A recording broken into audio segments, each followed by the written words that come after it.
वाह कमाल कर दिया मोहित तुमने। गरीब बच्चों पर क्या रिपोर्टिंग की है तुमने।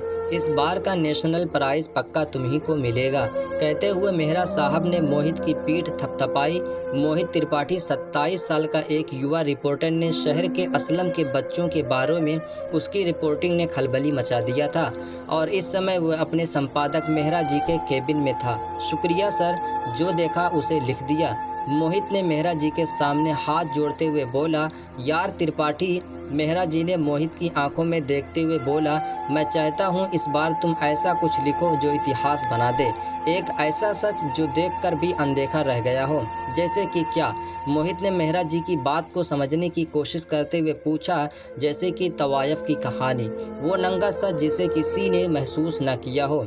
मेहरा जी ने अपनी एक एक बात पर जोर डालते हुए कहा, सर मैं इस बारे में क्या लिख सकता हूँ, मुझे इस बारे में कुछ नहीं पता।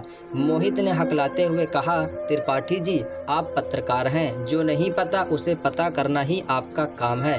काम करिए और दुनिया को अपना हुनर दिखा दीजिए। जितना चाहिए समय लीजिए पर कुछ अलग करिए। All the best. जी सर। मोहित ने एक अजीब से जुनून में भरकर हाँ कर दी, पर शायद उसे नहीं पता कि ये हाँ उसे कहाँ लेकर जाएगी। पुराने लखनऊ की तंग गली में शाम रात में तब्दील होने की तैयारी में थी। जब मोहित त्रिपाठी ने उस गली में कदम रखा, सड़क की दोनों तरफ नालियां बह रही थीं। पूरी गली में सिर्फ 3 बल्ब लगा था, जो कि गली का अंधेरा दूर करने के लिए नाकाफी थे। एक दो नशे में हिलते झूलते लोग गली में आ जा रहे थे। गली में ही स्थित एक पान की दुकान पर मोहित रुका। 200 वाट की एलईडी से चमकती पान की दुकान में तमाम तरह के मसालों के पैकेट दीवार के कोने में टंगा हुआ था। माँ दुर्गा सप्लायर लिखा 2016 का कैलेंडर, जिसमें ऊपर की तरफ भगवान ब्रह्मा जी की संसार की रचना करते हुए दिखाया गया था और नीचे की तरफ तारीखें लिखी हुई थी। और उस कैलेंडर से कुछ इंच की दूरी पर लगा हुआ था सनी लियोनी का आमंत्रित सा फोटो। मैनफोर्स कंडोम का पोस्टर, सृष्टि रचना और कंडोम का विज्ञापन एक साथ देखकर मोहित मन ही मन मुस्कुरा उठा। उसने मुस्कुराते हुए पान वाले से महबूब अली के अहाते का पता पूछा। महबूब अली के अहाते का नाम सुनते ही पान वाले की आंखों में हल्की सी चमक आ गई। उसने अपने लाल काले दांत निकालते हुए गली के आखिर में लगे नीले रंग के उखड़ रहे गेट की तरफ इशारा किया। मोहित अभी 2 कदम ही चला होगा कि पान वाले ने उसे आवाज़ दी, भैया महबूब अली के अहाते जा रहे हो, कुछ लेते जाओ, ज़रूरत पड़ेगी। और अपने गंदे से दांत निकालकर भद्दी हंसी हंसा। नहीं मुझे कुछ नहीं चाहिए, मोहित ने झिझकते हुए बोला और तेज कदमों से गली में आगे बढ़ गया। कुछ पल में वो महबूब अली के अहाते के गेट पर था। गेट के बाहर स्टूल पर 15-16 साल का लाल फूलों वाली शर्ट पहने लंबे बालों वाला एक लड़का बैठा हुआ था।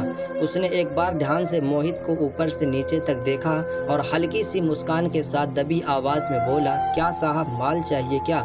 मोहित ने धीमे से हाँ में गर्दन हिलाई। लड़के ने मोहित को अपने पीछे आने का इशारा किया। गेट के बाद एक अंधेरी सीलन भरी दालान थी, जिसके अंत में एक लोहे का चैनल लगा था, जिसमें अंदर की तरफ से ताला पड़ा हुआ था। लड़के ने चैनल को एक खास अंदाज में खटखटाया। अंदर से जनानी सी मर्दानी आवाज़ आई, रुक आ रहा हूँ।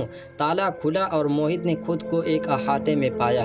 अहाते के एक कोने में नल लगा हुआ था, जिससे बूंद बूंद पानी टपक रहा था और दूसरे कोने पर थी ऊपर की ओर जाती सीढ़ियाँ और उन सीढ़ियों से लगे हुए बने थे लाल दरवाजे वाले डेड नुमा कमरे। वो कमरे जो न जाने रोज़ कितने शरीफ लोगों को किसी की इज्जत खरीदते देखते थे। अब मोहित कोठे के दलाल लल्लन खां के सामने खड़ा था। पीला लंबा कुर्ता और चेक वाली लुंगी पहने लल्लन खां 1 मिनट तक मोहित को देखता रहा और फिर अपनी जनानी सी मर्दानी आवाज़ में बोला, क्या चाहिए लड़की? मोहित ने अजीब सी घुटती हुई आवाज़ में कहा, नहीं। मोहित की बात सुनकर लल्लन खां मुँह फाड़ कर हंसने लगा, जिस वजह से उसके आगे के 2 टूटे दांतों से पान मसाले की कुछ बूंदें मोहित की शर्ट पर गिरी और हंसते हंसते ही बोला, बाबू साहब ये महबूब अली का अहाता है, यहाँ सबको लड़की ही चाहिए होती है, भैंस बकरी नहीं। 1 मिनट सांस लेने के बाद लल्लन खां ने फिर बोलना शुरू किया, बाबू साहब आज सब लड़कियाँ बुकिंग पर गई हैं, सिर्फ एक ही यहाँ पर है। 1 घंटे और एक बार का 2200 रुपया लगेगा और कुछ ज़्यादा करेंगे तो अलग से चार्ज लगेगा। मंजूर है तो बोलो। मोहित ने शर्माते हुए बोला, मुझे कुछ नहीं करना है, सिर्फ बात करनी है। लल्लन खां ने आंखें बड़ी करते हुए पूछा, लेखक हो क्या? मोहित ने कहा हाँ। तो लल्लन खां ने कहा तब तो 2500 रुपया घंटा लगेगा। वो क्या है ना साहब, आप लेखक लोग कुछ तो करते नहीं, सिर्फ बातें करके लड़कियों का दिमाग और ख़राब कर देते हो। और आजकल न जाने क्या हुआ है, जिसको देखो उसे ही रंडी पर कहानी लिखनी है। मोहित ने बिना कुछ बोले जेब से 500 रुपये का नोट निकालकर लल्लन खां की ओर बढ़ा दे। लल्लन खां ने एक बार फिर से मोहित को हैरत से देखा और लुंगी संभालते हुए सीढ़ियों पर चढ़ते चढ़ते मोहित को ऊपर आने का इशारा किया। लल्लन खां 7वें कमरे के सामने रुका और दरवाजे पर हाथ मारते हुए बोला, खोल, कस्टमर आया है।